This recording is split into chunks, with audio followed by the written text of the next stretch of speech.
In Major League Baseball, are the Dodgers ruining baseball again?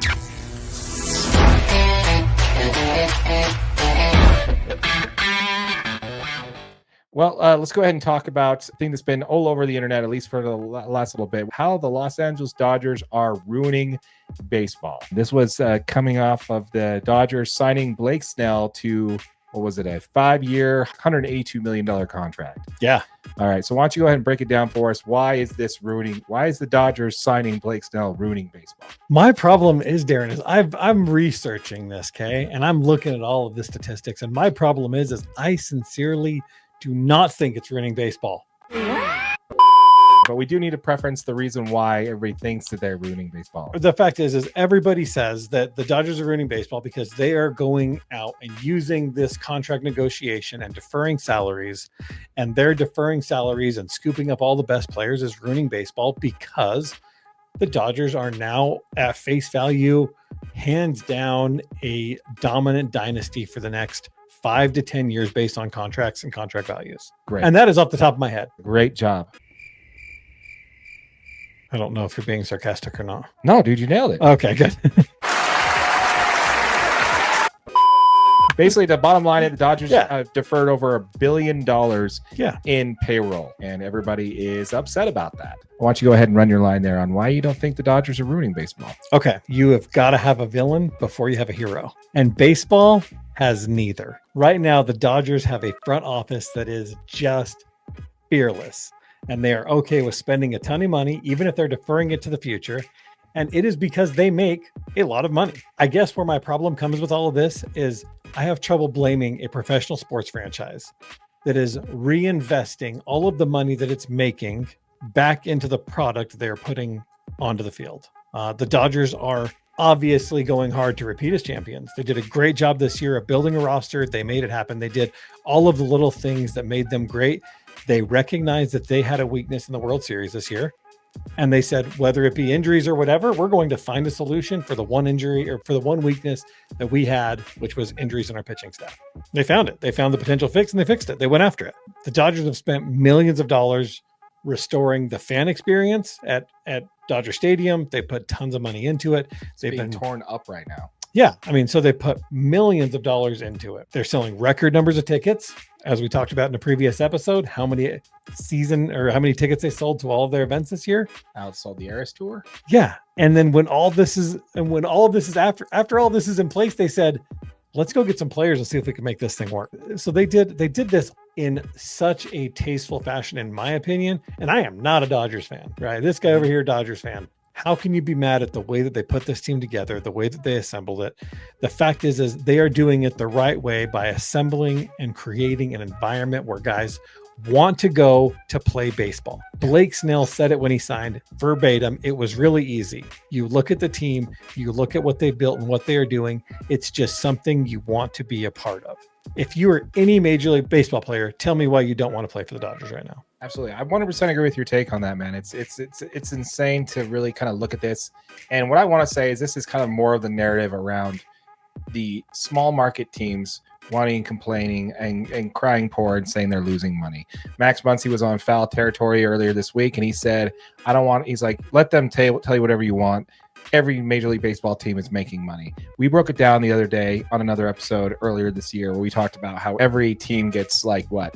$60 to $120 million a year. Just on the TV contract. Just on the annual TV contract. Yeah. $60 to $120 million. Yeah, $60 million to start the season. Yeah, I think it's higher than that. I think it's like $100 million. Yeah, and a lot of these teams don't even have that much in payroll, which is insane. So they're already making $40 million before the season even opens up, and then the ticket revenue. Yeah, before they sold one ticket, they made $40 million. The tickets, the concessions. Welcome. Yeah, so small market teams are making more money, complaining about not making any money, so they can't afford to pay their players so they can compete. But that's what I'm saying is like all of a sudden it's like everyone wants to treat the Dodgers like they're doing something super sneaky for deferring contracts. Guess what? Everybody can do it. The Dodgers just did it with the largest contract in baseball history. So it stands out. Exactly. Yeah. And Blake Snell's contract does have some deferred money in it as well. But he also, the biggest part about that is the $66 million. So $66 million is deferred, but it also has like a $56 million bonus. So he gets prepaid that up front.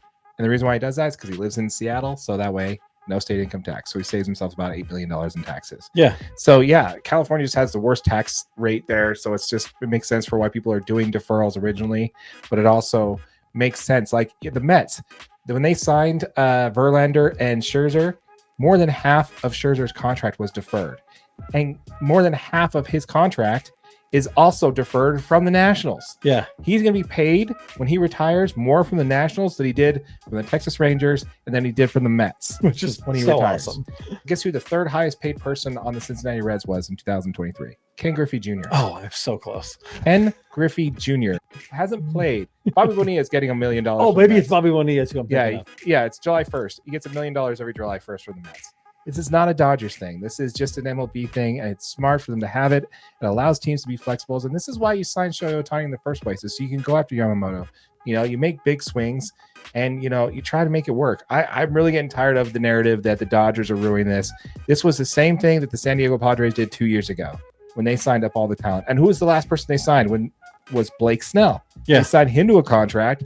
Did anybody complain about them ruining baseball? No. They were super excited because it was a small market team spending money, which is exactly what most owners should do. I guarantee you the Padres made money over that time versus loss, although we did do a video where they couldn't afford to cover their payroll.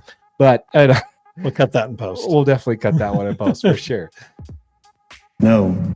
But anyway, so my point is that, the Dodgers are sitting on a situation where they're making more money off of spending more money. Yes, they have, because they're a large market team, they have better options. But Shohei Ohtani offered the same contract to the Angels and they said no.